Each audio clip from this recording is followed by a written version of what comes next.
కత్తులు తుపాకులతో పని లేదు. మనం రోజు ఎంతో ఇష్టంగా వాడుకునే ఒక పర్ఫ్యూమ్ ఎవరికి అనుమానం రాని ఒక మరణ శాసనంగా మారితే, ప్రాణంగా నమ్మిన స్నేహితురాలతో కలిసి దేవుడిలా పూజించిన భర్త చేసిన పచ్చి ద్రోహానికి పగతో రగిలిపోయిన ఒక భార్య వేసిన mind blowing scientific murder sketch ఇది.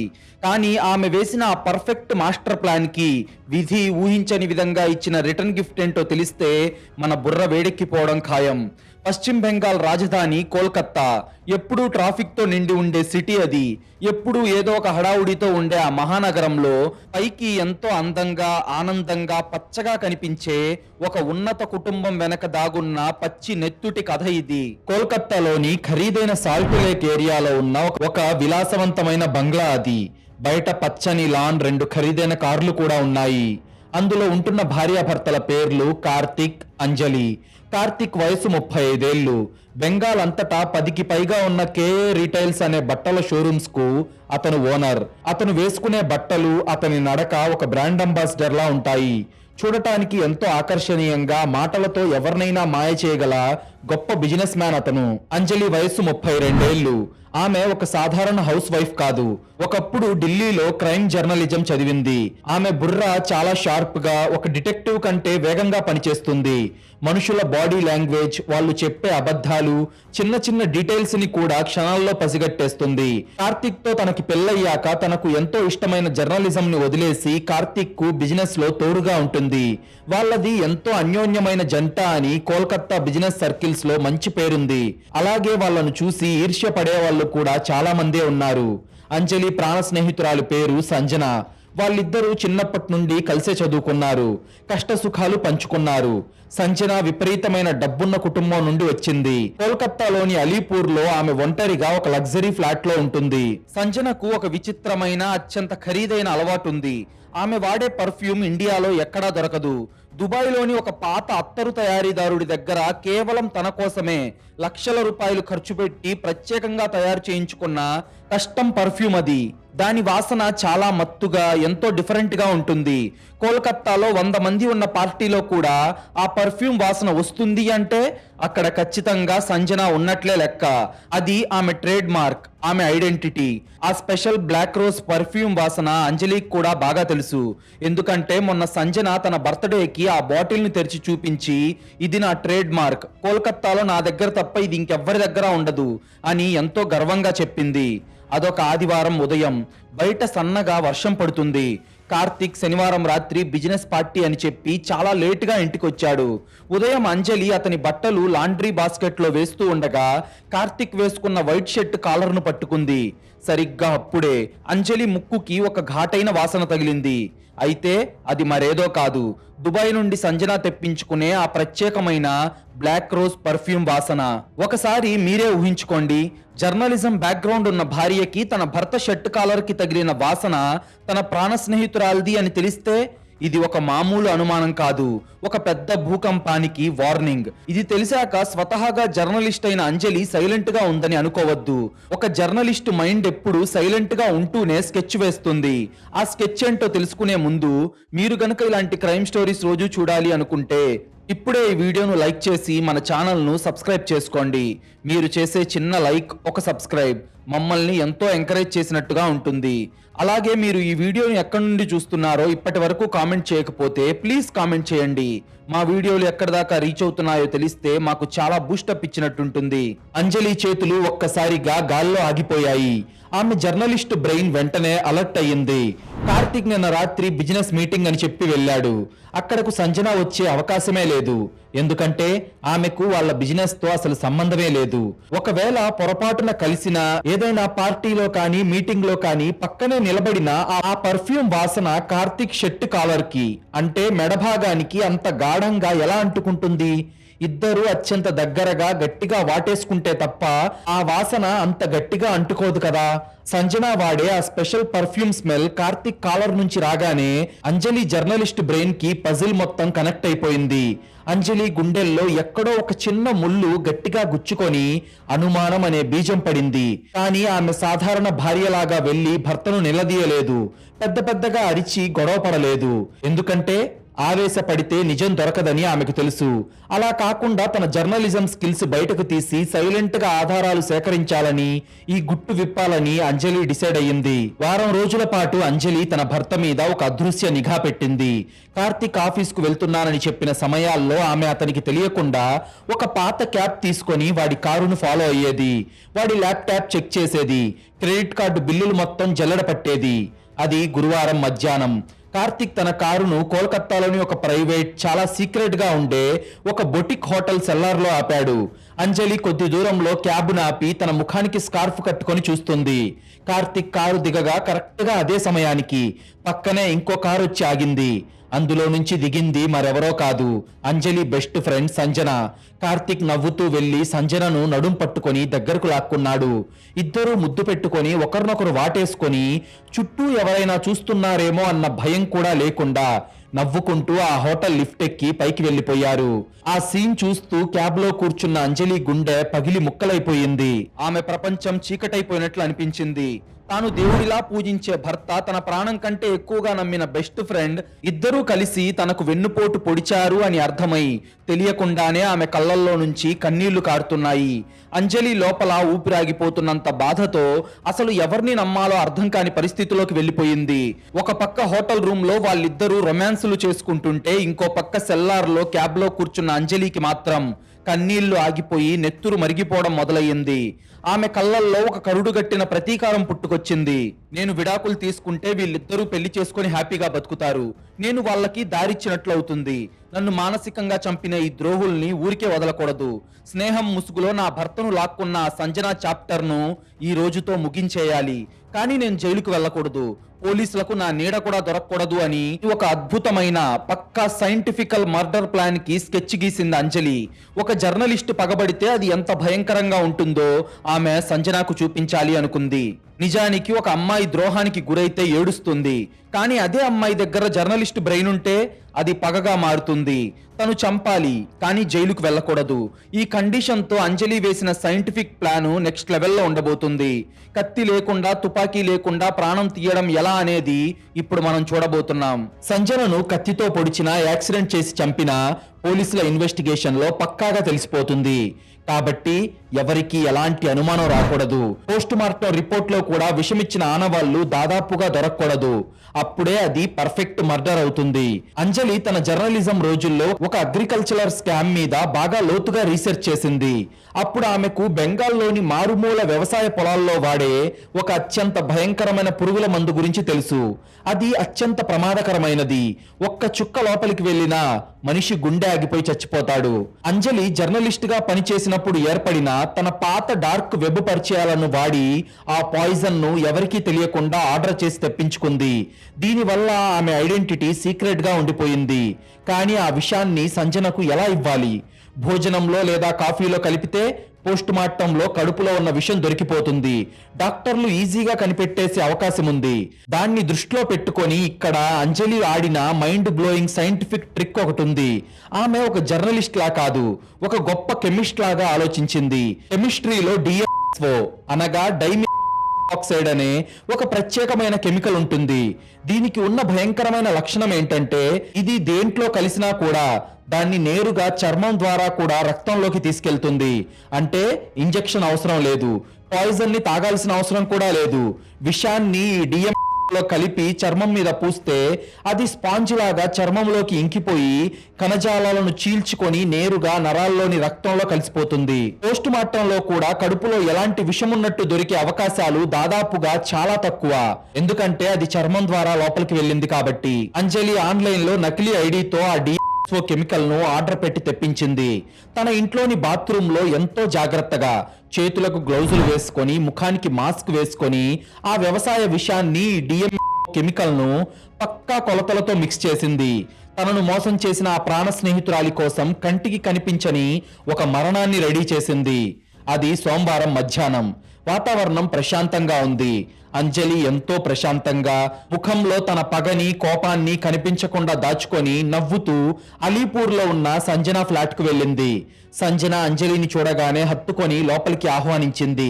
ఇద్దరు కాఫీ తాగుతూ చాలాసేపు కబుర్లు చెప్పుకున్నారు. తన భర్తతో పడుకుంటున్న ఈ రాక్షసి తన ముందు ఎంత బాగా నటిస్తుందో చూసి అంజలి లోపల అసహ్యించుకుంది. కానీ బయటకు మాత్రం నవ్వుతున్నట్టు నటిస్తూ మాటలు చెప్తుంది. కాసేపటికి సంజు, నేనొకసారి వాష్రూమ్కి వెళ్ళొస్తాను అని అంజలి నెమ్మదిగా బెడ్రూమ్లోకి వెళ్ళింది. సంజన డ్రెస్సింగ్ టేబుల్ మీద దుబాయ్ నుండి తెప్పించుకున్న ఆ ఖరీదైన custom black rose perfume bottle ఉంది. సంజన ఎక్కడికి వెళ్ళినా అది ఖచ్చితంగా కొట్టుకునే వెళ్తుందని అంజలికి పక్కాగా తెలుసు. అంజలి జర్నలిజం రోజుల్లో ఒక ట్రిక్ నేర్చుకుంది. తనతో అప్పటికే తెచ్చుకున్న అత్యంత సన్నటి ఇన్సులిన్ సిరింజిని వాడి పర్ఫ్యూమ్ నుంచి స్ప్రే వచ్చే చోట ఉన్న చిన్న రంధ్రంలో నుంచి ఆ విషయాన్ని నెమ్మదిగా బాటిల్లోకి పంపించేసింది. దాని సీల్ ఏమాత్రం డ్యామేజ్ కాకుండా ఆ పాయిజన్ మొత్తం పర్ఫ్యూమ్ తో కలిసిపోయింది. ఆ పర్ఫ్యూమ్ రంగు మారలేదు, దాని సువాసన కూడా ఏమాత్రం మారలేదు. కానీ ఆ సీసాలో ఇప్పుడు అత్యంత భయంకరమైన కాంటాక్ట్ పాయిజన్ రెడీగా ఉంది. ఇక అంజలి ఏమాత్రం ఆలస్యం చేయకుండా పర్ఫ్యూమ్ బాటిల్ కి మూత పెట్టేసి ఏమీ ఎరగనట్లు బయటకొచ్చి మళ్ళీ అలాగే నవ్వుతూ కాసేపు సంజనాతో మాట్లాడి ఆమెకు బాయ్ చెప్పి బయటకు వెళ్ళిపోయింది. ఇది కదా ఒక పక్కా మాస్టర్ ప్లాన్ అంటే. పర్ఫ్యూమ్ అనేది సంజనాకు ఎంతో ఇష్టమైన వస్తువు. అయితే దాన్నే ఇప్పుడు అంజలి సంజనా పాలిట మరణ శాసనంగా మార్చేసింది. పైగా ఈ డిఎస్ఓ కెమికల్ ట్రిక్ వింటుంటే నిజంగానే ఏ డాక్టర్ అయినా కన్ఫ్యూజ్ అవ్వాల్సిందే కదా. ఈ రాత్రి ఆ పార్టీలో జరగబోయే ఆ ఫైనల్ ఎపిసోడ్ ఎంత భయంకరంగా ఉండబోతుందో మీ అంచనాలకే వదిలేస్తున్నా. అయితే అదేంటో ఇప్పుడు చూద్దాం. రేపు ఎలాగూ మా కొత్త రీటైల్ బ్రాంచ్ ఓపెనింగ్ ఈవెంట్ ఉంది. దానికి సంజన ఖచ్చితంగా వస్తుంది. వచ్చే ముందు తప్పకుండా ఆ పర్ఫ్యూమ్ కొట్టుకుంటుంది. ఫంక్షన్ హాల్లో అందరి ముందే గిలగిలా కొట్టుకొని రక్తం కక్కుని చచ్చిపోతుంది. ఇక నా ప్రతీకారమేమో ఎవరికి అనుమానం రాకుండా తీరిపోతుంది. అందరూ అది హార్ట్ అటాక్ అనుకుంటారు అని అంజలి క్యాబ్ లో వెళ్తూ ఒక సైకోలా నవ్వుకుంది. తన ప్లాన్ పక్కాగా వర్కౌట్ అవుతుందని అంజలి 100% నమ్మింది. మరుసటి రోజు సాయంత్రం కోల్కతాలోని ఫేమస్ పార్క్ స్ట్రీట్ లో అంజలి కార్తిక్ ల కొత్త 15వ బ్రాంచ్ ఓపెనింగ్ ఈవెంట్ ఎంతో గ్రాండ్ గా జరుగుతుంది. వందలాది మంది గెస్ట్లు, బిజినెస్ మ్యాన్స్, బంధువులు అక్కడికి వచ్చారు. మీడియా వాళ్ళు కూడా ఆ ఈవెంట్ ను కవర్ చేస్తున్నారు. అప్పుడు సమయం రాత్రి 8 గంటలవుతుంది. కార్తిక్ ఎంతో హ్యాండ్సమ్ గా ఒక సూట్ వేసుకొని గెస్టులను రిసీవ్ చేసుకుంటున్నాడు. అంజలి కూడా ఎంతో అందమైన పట్టుచీర కట్టుకొని ఆ ఫంక్షన్ లో ఒక మహారాణిలా తిరుగుతుంది. సరిగ్గా అప్పుడే ఫంక్షన్ హాల్ మెయిన్ డోర్ నుండి సంజన లోపలికి ఎంటర్ అయింది. సంజన స్టేజ్ దగ్గరకు రాగానే అంజలి ఆమెకు ఎదురెళ్లి నవ్వుతూ ఆహ్వానించింది. సంజన దగ్గరకు వెళ్ళగానే అంజలి ముక్కుకు ఆ దుబాయ్ పర్ఫ్యూమ్ వాసన పక్కాగా తగిలింది. తన పర్ఫ్యూమ్ కొట్టుకొని వచ్చింది అంటే పాయిజన్ ఆమె ఒంటికి అంటుకున్నట్టే అని అంజలి కన్ఫర్మ్ చేసుకుంది. వచ్చేసింది, ఒంటి నిండా తన చావుని పర్ఫ్యూమ్ లా పూసుకొని వచ్చేసింది. ఇది ఎన్ని వేషాలేసినా ఇంకొద్దిసేపే, తర్వాత దీని ప్రాణాలు ఎలాగో ఉండవు అని అంజలి మనసులో ఆనందంతో డాన్స్ చేసింది. కార్తిక్, అంజలి ఇద్దరు సంజనాతో కలిసి ఫోటోలు దిగారు. పాయిజన్ రియాక్ట్ అవ్వడానికి కనీసం 1 నుంచి 2 గంటలు పడుతుందని నా రీసెర్చ్ లో చదివాను. ఈ పార్టీ పూర్తయ్యేలోపు సంజన ఇదే ఈవెంట్ లో ఇదే స్టేజ్ మీద రక్తం కక్కుని చస్తుంది అని అంజలి వెయిట్ చేస్తూ ఉంది. కానీ 2 గంటలు అవుతున్నా సంజనాకి ఏమీ కాకపోవడంతో అంజలి మనసులో ఏదో తెలియని భయం మొదలయ్యింది. సంజన ఆ పార్టీలో ఫుల్ యాక్టివ్ గా తిరుగుతుంది. అందరితో నవ్వుతూ మాట్లాడుతుంది. గ్లాసుల కొద్దీ వైన్ తాగుతుంది. ఆమె ముఖంలో కనీసం ఎలాంటి నీరసం గాని, ఇబ్బంది గాని, నొప్పి గాని ఏదీ లేదు. అదంతా చూస్తూ ఉన్న అంజలికేమో గుండె వేగం పెరిగి టెన్షన్ మొదలయ్యింది. ఏంటిది, నా ప్లాన్ ఫెయిల్ అయిందా? ఆ పర్ఫ్యూమ్ బాటిల్లో వేసిన కెమికల్ పనిచేయలేదా? లేదంటే నేను కలిపిన డోస్ సరిపోలేదా? అంటే నేను చేసిన రీసెర్చ్ తప్ప అని భయపడుతూ కన్ఫ్యూజన్తో అంజలి సంజన వైపే చూస్తుంది. అప్పుడు సమయం రాత్రి 9:30 అవుతుంది. ఆ ఈవెంట్ ఇక క్లైమాక్స్ కి వచ్చేసింది. కార్తిక్ స్టేజ్ ఎక్కి మైక్ పట్టుకున్నాడు. తన కొత్త బ్రాంచ్ గురించి, అంజలి తనకిచ్చిన సపోర్ట్ గురించి చెప్తూ తన స్టాఫ్ కి, తన ఫ్రెండ్స్ కి, తన ఫ్యామిలీ మెంబర్స్ అందరికీ థ్యాంక్స్ చెప్తున్నాడు. అందరూ ఆనందంగా చప్పట్లు కొడుతున్నారు. కానీ సడన్ గా మైక్ లో మాట్లాడుతున్న కార్తీక్ మాట తడబడింది. అతని వాయిస్ లో వణుకు వచ్చింది. ఒళ్ళంతా విపరీతమైన చెమటలు పట్టేస్తున్నాయి. గొంతేదో ఎండిపోయినట్లుగా మైక్ స్టాండ్ ను గట్టిగా పట్టుకొని అందరికీ థ్యాంక్ యూ మరియు అంటూనే అతని ముఖం అమాంతంగా బ్లూ కలర్ లోకి మారిపోయింది. ఊపిరి గొంతులోనే ఇరుక్కుపోయి ఒక చేప పిల్లలాగా గాలి కోసం గిలగిలా కొట్టుకుంటూ అమాంతం తన 2 చేతులతో ఛాతీ పట్టుకొని స్టేజీ మీదే మోకాళ్లపై కుప్పకూలిపోయాడు. వందలాది మంది కళ్ళెదురుగానే కార్తిక్ ముక్కులో నుండి నోటి నుండి రక్తం బయటకొచ్చి కళ్ళు తేలేసి గిలగిలా కొట్టుకుంటూ మైక్ స్టాండును పట్టుకొని కింద పడిపోయాడు. అతని ప్రాణాలు గాల్లో కలిసిపోతున్నాయి. అది చూసి ఆ ఈవెంట్ లో ఉన్న అందరూ ఒక్కసారిగా షాక్ అయ్యారు. అరుపులు కేకలు వేస్తూ గెస్ట్లు బంధువులు అందరూ భయంతో పరిగెత్తడం మొదలుపెట్టారు. స్టేజీ కింద ఉన్న సంజన ఏమో ఏడుస్తూ కార్తిక్ కార్తిక్ అని అరుచుకుంటూ స్టేజ్ మీదకు పరిగెత్తుకుంటూ వెళ్లి కార్తిక్ శవం మీద పడి ఏడుస్తుంది. కానీ కింద నిలబడి దృశ్యాన్ని చూస్తున్న అంజలి మైండ్ పూర్తిగా బ్లాక్ అయిపోయింది. ఆమె కళ్ళు షాక్ తో ఫ్రీజ్ అయిపోయాయి. ఒకసారి మీరే ఆలోచించండి, అసలు ఏం జరుగుతుంది ఇక్కడ? తనని మోసం చేసిన తన ఫ్రెండ్ సంజనాని చంపడానికి ఆమె వాడే పర్ఫ్యూమ్ బాటిల్లో కదా అంజలి పాయిజన్ కలిపింది. కానీ సంజన మాత్రం ఎంతో ఆరోగ్యంగా ప్రాణాలతో ఏడుస్తూ కార్తిక్ మీద పడి ఉంది. తన భర్త మీద కోపం ఉన్నా వాడిని చంపాలని అంజలి ఏ రోజు అనుకోలేదు. కానీ ఆ చంపేసే పర్ఫ్యూమ్ తన భర్త ప్రాణాలను ఎందుకు తీసింది? కార్తిక్ ఎందుకు రక్తం కక్కుని చనిపోయాడు? ఆ పర్ఫ్యూమ్ లో ఉన్న కాంటాక్ట్ పాయిజన్ సంజనాను వదిలేసి కార్తిక్ నరాల్లోకి ఎలా వెళ్ళింది? అసలు గంట క్రితం ఏం జరిగింది? అంజలి వేసిన మాస్టర్ ప్లాన్ తన కళ్ళెదురుగానే రివర్స్ అయ్యి అంజలి ఏ భర్త కోసమైతే ఈ కిరాతకానికి తెగించిందో వాడినే బలి తీసుకోవడం ఏంటి అనే ప్రశ్నలకు సమాధానాలు తెలుసుకునే ముందు మీలో చాలా మంది మన వీడియోలు చూస్తున్నారు కానీ వీడియోను లైక్ చేయడం లేదు, మన ఛానల్ను సబ్స్క్రైబ్ చేయడం లేదు. ప్లీజ్ మీరు చేసే చిన్న లైక్, ఒక సబ్స్క్రైబ్ మమ్మల్ని ఎంతో ఎంకరేజ్ చేసినట్టుగా ఉంటుంది. అలాగే మీరిచ్చే ఒక్క పాజిటివ్ కామెంట్ ఇలాంటి క్రైమ్ స్టోరీస్ రోజు మీ ముందుకు తీసుకురావడానికి, మిమ్మల్ని మరింత థ్రిల్ చేయడానికి మాకు చాలా బూస్టప్ ఇచ్చినట్టుంటుంది. అలాగే వీలైతే మీకు వీడియో కింద కనిపించే హైప్ బటన్ మీద ప్లీజ్ క్లిక్ చేయండి. అలా చేయడం ద్వారా మీలాంటి మంచి ఆడియన్స్ మరికొంతమందికి ఈ వీడియో రీచ్ అవుతుంది. అసలు ఇదేం ట్విస్ట్ అండి, ఒకరి కోసం ప్లాన్ చేస్తే ఆ పాయిజన్ ఇంకొకరి దగ్గరికి ఎలా వెళ్ళింది? సంజన ఏమో బతికుంది, కార్తిక్ ఏమో చనిపోయాడు. ఇక్కడ అంజలి బ్రెయిన్ మాత్రమే కాదు, మన బ్రెయిన్ కూడా షాక్ అయ్యింది. పర్ఫ్యూమ్ బాటిల్లో పాయిజన్ వేస్తే అది కార్తిక్ ఛాతీ మీదకి ఎలా వెళ్ళింది? ఈ సైంటిఫిక్ అండ్ సైకలాజికల్ ట్విస్ట్ ఏంటో ఇప్పుడు చూద్దాం. స్టేజ్ మీద కార్తిక్ రక్తం కక్కుని పడిపోవడం, వాడు గిలగిలా కొట్టుకోవడం, కింద నుండి పరిగెత్తుకుంటూ వచ్చిన సంజన ఏడుస్తూ వాడి మీద పడిపోవడం, ఈ దృశ్యాలన్నీ చూస్తున్న అంజలి మైండ్ పూర్తిగా షట్ డౌన్ అయిపోయింది. ఆమె కాళ్ళు నేలకు అతుక్కుపోయినట్టు కదలలేకపోతున్నాయి. చుట్టూ వందలాది మంది గెస్ట్లు భయంతో అరుస్తున్నారు. సెక్యూరిటీ గార్డ్స్ పరిగెత్తుకుంటూ వస్తున్నారు. ఎమర్జెన్సీ సిచ్యువేషన్ కావడంతో ఎవరో అంబులెన్స్ కు ఫోన్ చేస్తున్నారు. కానీ అంజలికి ఆ శబ్దాలేమీ వినిపించడం లేదు. ఆమె ప్రపంచం బ్లాక్ అయిపోయింది. ఆమె కళ్ళ ముందు కేవలం ఒకే ఒక్క ప్రశ్న కదలాడుతుంది. నేను విషం కలిపింది సంజన పర్ఫ్యూమ్ బాటిల్లో, అది ఖచ్చితంగా కాంటాక్ట్ పాయిజన్. సంజన ఏమో బతికే ఉంది, కానీ నా భర్త కార్తిక్ ఎందుకు చచ్చిపోయాడు?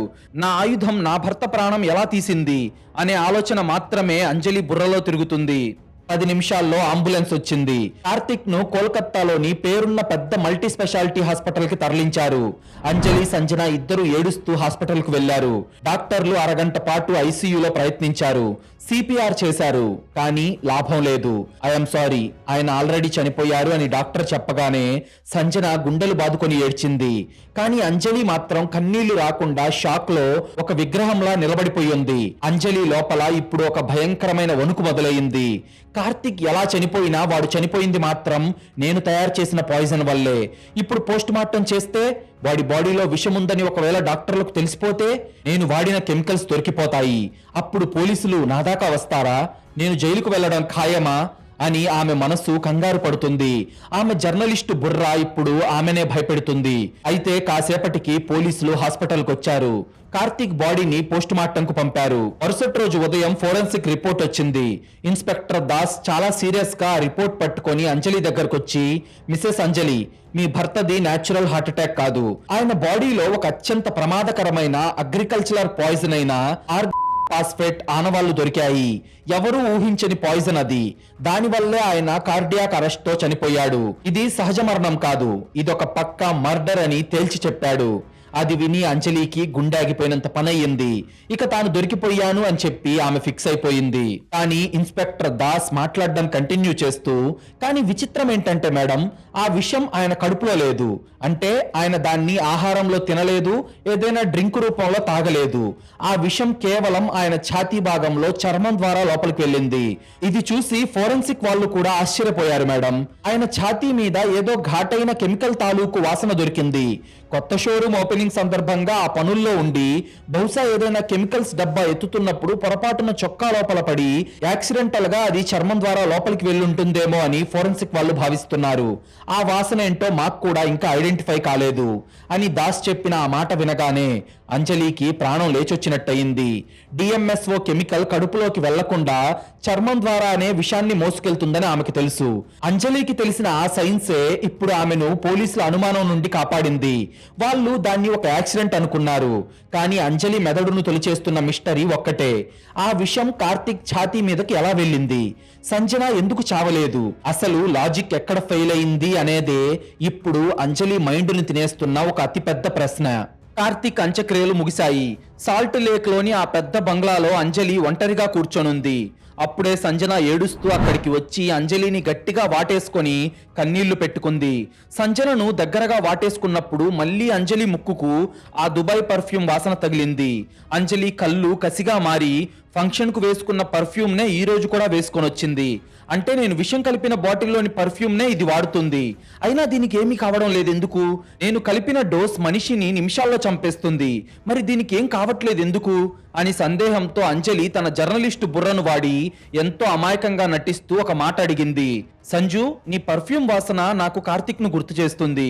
ఆ వాసన వస్తుంటే ఏదో తెలియని ధైర్యంగా ఉందే.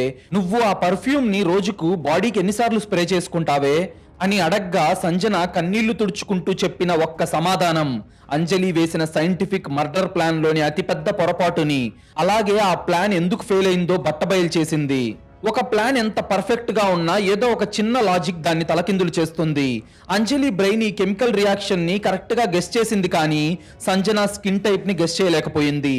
ప్రకృతి సొంత ఫ్రెండ్ మొగుడిని వలలో వేసుకున్న ఆ ద్రోహిని ఎలా కాపాడిందో ఇప్పుడు చూడండి. అంజలి ప్రశ్నకు సమాధానమిస్తూ, లేదంజలి, ఆ పర్ఫ్యూమ్ చాలా ఘాటుగా ఉంటుంది.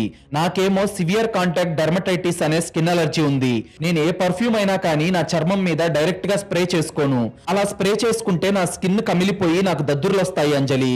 ఆ పర్ఫ్యూమ్ అంటే నాకు చాలా ఇష్టం, కానీ అది నా స్కిన్ కు పడదు. అందుకే నేను దాన్ని నా చీర మీద, లోపల ఉండే పెట్టి కోట్ మీద, అలాగే కేవలం బట్టల మీద మాత్రమే స్ప్రే చేసుకుంటాను. దానివల్లే ఆ వాసన రోజంతా వస్తుంది. నేను ఇప్పటిదాకా ఏ పర్ఫ్యూమ్ ని కూడా డైరెక్ట్ గా బాడీ మీద కొట్టుకోలేదు అంజలి అని చెప్పింది సంజన.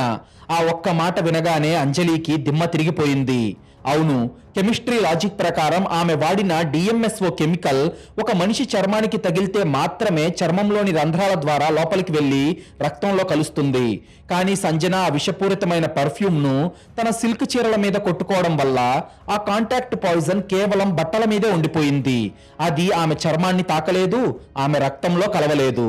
బట్టల మీద పడిన ఆ కెమికల్ గాల్లోనే ఆవిరైపోయి కేవలం వాసన మాత్రమే మిగిలింది. అంటే సంజన ప్రాణాలతో ఉండటానికి కారణం కేవలం ఆమెకు ఉన్న స్కిన్ అలర్జీ మాత్రమే. అలా ప్రకృతి స్నేహితురాలనే మోసం చేసిన సంజన ప్రాణాలను కాపాడింది. సంజన చెప్పింది విని అంజలికి పిచ్చెక్కిపోయింది.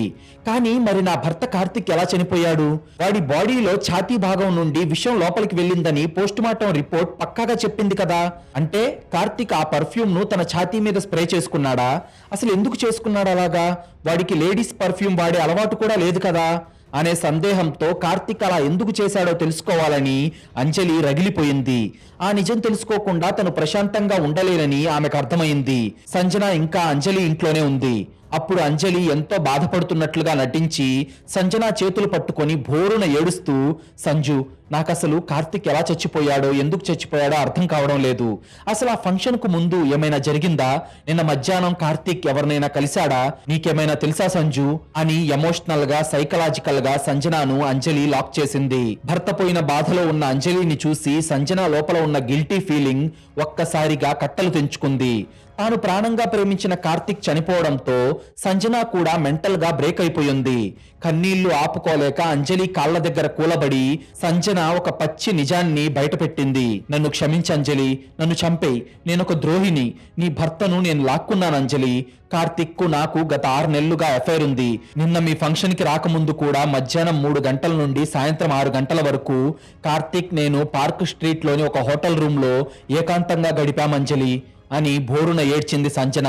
వాళ్ళ సంబంధం గురించి ముందే తెలిసినప్పటికీ ఆ మాట స్వయాన సంజన నోటి వెంట వింటుంటే అంజలికి రక్తం మరిగిపోయింది. ఆ హోటల్ రూమ్ లో ఏం జరిగిందో తెలుసుకోవాలని అంజలి పిడికిలి బిగించింది. కానీ సంజన మాత్రం నిజాలు చెప్పడం ఆపలేదు. ఆమె మాట్లాడడం కంటిన్యూ చేస్తూ, అంజలి, కార్తిక్ కు నేనంటే ఒక రకమైన సైకలాజికల్ అబ్సెషన్ ఉండేది. ముఖ్యంగా నేను వాడే ఆ దుబాయ్ పర్ఫ్యూమ్ వాసన అంటే అతనికి పిచ్చి. ఆ వాసన వస్తే చాలు అతను నన్ను వదిలిపెట్టేవాడు కాదు. నిన్న ఫంక్షన్ కు రెడీ అవ్వడానికి హోటల్ రూమ్ లో నేను చీర కట్టుకొని నా పర్ఫ్యూమ్ స్ప్రే చేసుకున్నాను అంజలి అంటూ సంజన ఆ హోటల్ రూమ్ లో జరిగిన ఫ్లాష్ బ్యాక్ ను చెప్పడం మొదలుపెట్టింది. హోటల్ రూమ్ లో సంజన పర్ఫ్యూమ్ కొట్టుకొని రెడీ అయింది. కార్తిక్ ఏమో ఇంకా షర్టు కూడా వేసుకోలేదు. అప్పుడు వాడు వెనక నుండి వచ్చి సంజనను హత్తుకొని ఆమె మెడ దగ్గర వాసన చూస్తూ, సంజు, ఆ ఫంక్షన్ లో చుట్టూ 100 మంది జనం ఉంటారు. నిన్ను టచ్ చేసే ఛాన్స్ కూడా నాకుండదు. కనీసం నువ్వు వాడే నీ పర్ఫ్యూమ్ మత్తు వాసనైనా నా బాడీకి అంటిపెట్టుకొని ఉండాలి. నువ్వు దూరంగా ఉన్నా నీ వాసన నాతోనే ఉండాలి అని ఒక పిచ్చి వ్యామోహంతో కార్తిక్ సంజన చేతిలో ఉన్న కస్టమ్ పెర్ఫ్యూమ్ బాటిల్ ను లాక్కున్నాడు. కార్తిక్ పూర్తిగా ఆ పర్ఫ్యూమ్ ను కొట్టుకోలేదు. తన సూట్ లోపలి షర్టు మీద గుండెకు దగ్గరగా కేవలం 2-3 సార్లు స్ప్రే చేసుకున్నాడు అంతే. ఎందుకంటే ఎక్కువగా కొట్టుకుంటే అంజలికి డౌట్ వస్తుందని కేవలం ఛాతీ మీద 2-3 సార్లు ఆ పర్ఫ్యూమ్ ను స్ప్రే చేసుకొని పైన సూట్ మీద మాత్రం తాను వాడే మగాళ్ళ పర్ఫ్యూమ్ ను కొట్టుకున్నాడు. నీ వాసన ఎప్పుడు నా గుండెకు దగ్గరగా ఉండాలి సంజు అని వాడు వేసిన ఆ పిచ్చి వేషాలు వాడి గుండెకే మరణ శాసనంగా మారాయి. ఆ తర్వాత కార్తిక్ ఫంక్షన్ హాల్ కు బయలుదేరాడు. కొద్దిసేపటి తర్వాత సంజన కూడా ఫంక్షన్ కు అటెండ్ అయ్యింది. ఒక మనిషి కామం వాడినే ఎలా చావు కౌగిలిలోకి నెట్టిందో చూసారా? పాయిజన్ ఎవరిని టార్గెట్ చేసిందో వాళ్ళకి తగల్లేదు, కానీ పరాయి స్త్రీ మీద వాడికున్న వ్యామోహం వాడికే చావుగా మారింది. కార్తిక్ ఆ పర్ఫ్యూమ్ ను తన ఛాతీ మీద స్ప్రే చేసుకోవడం అనేది అంజలినే కాదు, ఎవరూ ఊహించని ఒక డెడ్లీ ట్విస్ట్. జరిగిన ఫ్లాష్ బ్యాక్ అంతా సంజన చెప్పగానే అంజలికి ఊపిరి ఆడటం ఆగిపోయింది. ఇప్పుడు అంజలికి ఆ మర్డర్ తాలూకా సైంటిఫిక్ పజిల్ మొత్తం ఓపెన్ అయిపోయింది. ఎంతటి భయంకరమైన వాస్తవమో కదా ఇది. అంజలి ఆ పర్ఫ్యూమ్ బాటిల్లో కలిపింది ఒక భయంకరమైన అగ్రికల్చరల్ పాయిజన్ ప్లస్ ఓ కెమికల్. కార్తిక్ దాన్ని నేరుగా తన ఛాతీ చర్మం మీద డైరెక్ట్ గా స్ప్రే చేసుకున్నాడు. మనుషుల ఛాతీ భాగంలో గుండెకు దగ్గరగా విపరీతమైన రక్త ప్రసరణ ఉంటుంది. పైగా స్వేదరంధ్రాలు కూడా ఓపెన్ అయ్యే ఉంటాయి. కార్తిక్ ఛాతీ మీద పడిన ఆ పర్ఫ్యూమ్ లోని డిఎంఎస్ఓ ఒక స్పాంజ్ లాగా పనిచేసి అందులోని విషాన్ని క్షణాల్లోనే కార్తిక్ చర్మరంధ్రాల ద్వారా లోపలికి లాగేసింది. ఆ విషం నేరుగా కార్తిక్ నరాల్లోకి, రక్తంలోకి వెళ్ళిపోయింది. వాడు స్ప్రే చేసుకున్న వెంటనే చర్మం మీద సన్నగా మంట మొదలైంది. కానీ కామాంధుడైన కార్తిక్ అది సంజన వాడే ఖరీదైన పర్ఫ్యూమ్ తాలూకా స్పెషాలిటీ అని, ఆ వేడి ఆమె టచ్ లాంటిదని భ్రమపడ్డాడు. ఆ మంట లోపలికి వెళ్తున్న విషమని వాడికి ఆ క్షణం అర్థం కాలేదు. కానీ ఆ విషం ప్రభావం చూపించడానికి కనీసం 1 గంట నుండి 2 గంటల సమయం పడుతుంది. అది ఒక స్లో ప్రాసెస్ చావు. అందుకే హోటల్ నుండి ఫంక్షన్ కు వచ్చిన 2 గంటల పాటు కార్తీక్ అందరి ముందు బాగానే ఉన్నాడు. కానీ ఆ విషయం మెల్లగా వాడి గుండె కండరాలను డ్యామేజ్ చేసి కరెక్ట్ గా వాడు స్టేజ్ మీద మైక్ పట్టుకొని మాట్లాడుతున్న సమయంలోనే ఒకేసారి హార్ట్ మీద అటాక్ చేసింది. విషం రక్తంలో కలవడం వల్ల ఊపిరితిత్తులు పగిలిపోయి ముక్కులో నుంచి రక్తం కక్కుకొని అతను 100 మంది కళ్ళెదురుగానే దారుణంగా చనిపోయాడు. తన చావుకి తనే కారణమయ్యాడు. ఈ పచ్చి నిజం తెలిసాక అంజలి సోఫాలో వెనక్కి వాలిపోయి ఆకాశం వైపు చూస్తూ ఒక పిచ్చిదానిలా నవ్వడం మొదలుపెట్టింది. ఆమె కళ్ళెమ్మట ఆపుకోలేనంతగా కన్నీళ్లు వస్తున్నాయి. కానీ పెదాల మీద మాత్రం నవ్వుంది. అది చూసి కంగారు పడిపోయిన సంజన, అంజలి ఎందుకు నవ్వుతున్నావు, నన్ను క్షమించంజలి అని భోరుమని ఏడుస్తుంది. అంజలి లోపల రగులుతున్న సైకలాజికల్ నరకం ప్రపంచంలో ఏ ఆడది కూడా అనుభవించుండదు. తనను మోసం చేసిన ప్రాణ స్నేహితురాల్ని చంపడానికి తాను వేసిన ఒక పర్ఫెక్ట్ రియలిస్టిక్ మర్డర్ ప్లాన్ ఒక చిన్న స్కిన్ అలర్జీ వల్ల ఫెయిల్ అయింది. కానీ తను ఎంతో ప్రేమించిన తన భర్త కార్తిక్ మాత్రం వేరొక స్త్రీ మీద ఉన్న విపరీతమైన పిచ్చి వ్యామోహం వల్లే తన చావుని తనే తన చేతులతో తన ఛాతీ మీద రాసుకున్నాడు. తాను తయారు చేసిన ఆ కంటికి కనిపించని ఆయుధమే తన భర్తలోని ద్రోహాన్ని పసిగట్టి వాడి ప్రాణాలను బలి తీసుకుంది. విధి ఆడిన నాటకంలో అంజలి గెలిచినా ఓడిపోయినట్లే. ఇక పోలీసులేమో ఇది ఖచ్చితంగా హత్యే, ఎవరో కెమికల్స్ నాలెడ్జ్ తెలిసిన వాళ్లే చేశారు అని ఇంకా ఎంక్వైరీ చేస్తూనే ఉన్నారు. వాళ్ళ ఇన్వెస్టిగేషన్ ఎప్పుడైనా తన వైపు రావచ్చని, ఏ క్షణమైనా తను దొరికిపోతానేమో అన్న ప్రాణభయంతో అంజలి ప్రతిరోజు చస్తూ బతుకుతూ ఆ ఇంటి 4 గోడల మధ్య ఒక మానసిక నరకంలో జైలు శిక్ష అనుభవిస్తుంది. ఇక సంజన ఏమో తన తప్పుకు కుమిలిపోతూ కోల్కత్తా వదిలేసి వెళ్లిపోయింది. కానీ అంజలి మాత్రం సాల్ట్ లేక్ లోని ఆ కోట్ల రూపాయల బంగ్లాలో ఒంటరిగా మిగిలిపోయింది. ఒక పర్ఫెక్ట్ మర్డర్ ప్లాన్ ఫెయిల్ అయ్యి ఇంతలా తన జీవితాన్నే నాశనం చేసిందని గుండెల్లో ఆ నిశ్శబ్ద నరకాన్ని భరిస్తూ అలా సమాజం దృష్టిలో మొగుడిపోయిన ఒక వితంతువులాగా అంజలి మిగిలిపోయింది. ఎలాంటి కత్తులు, తుపాకులు, టెక్నాలజీలు లేకుండా మనకు ఎంతో ఇష్టమైన మనం రోజు వాడే ఒక పర్ఫ్యూమ్ వాసన భార్య చేతిలో తయారై భర్త మెడకు ఉరితాడుగా ఎలా మారిందో ఈ కథ నిరూపిస్తుంది. ద్రోహం ఎప్పటికైనా మరణాన్నే ఇస్తుంది అనే గొప్ప నీతితో ఈ కథ ముగిసింది. ఒక మర్డర్ ని ఎంత సైంటిఫిక్ గా ప్లాన్ చేసినా విధి రిటర్న్ గిఫ్ట్ ఇచ్చిందంటే అంజలి లాగే ఎవరైనా మిగిలిపోవాల్సి వస్తుంది. అంజలి పగతో వేసిన వలలో ఆమె భర్త బలైపోయాడు. ద్రోహానికి ఎప్పుడైనా శిక్ష పడాల్సిందే. అది మనం అనుకున్నట్టు కాకపోయినా నేచర్ ఎలాగోలాగా తన న్యాయాన్ని చూపిస్తుంది. విధి వేసిన ఈ సైకలాజికల్ ట్రాప్ మీకు ఎలా అనిపించింది? మీకు గనక ఈ క్రైమ్ స్టోరీ నచ్చినట్లయితే ఇప్పుడే ఈ వీడియోను లైక్ చేసి మన ఛానల్ను సబ్స్క్రైబ్ చేసుకోండి. మీరు చేసే చిన్న లైక్, ఒక సబ్స్క్రైబ్ మమ్మల్ని ఎంతో ఎంకరేజ్ చేసినట్టుగా ఉంటుంది. అలాగే మీరిచ్చే ఒక పాజిటివ్ కామెంట్ ఇలాంటి మరిన్ని క్రైమ్ స్టోరీస్ రోజు మీ ముందుకు తీసుకొచ్చి మిమ్మల్ని థ్రిల్ చేయడానికి మాకు చాలా బూస్టప్ ఇచ్చినట్టుంటుంది. Thank you.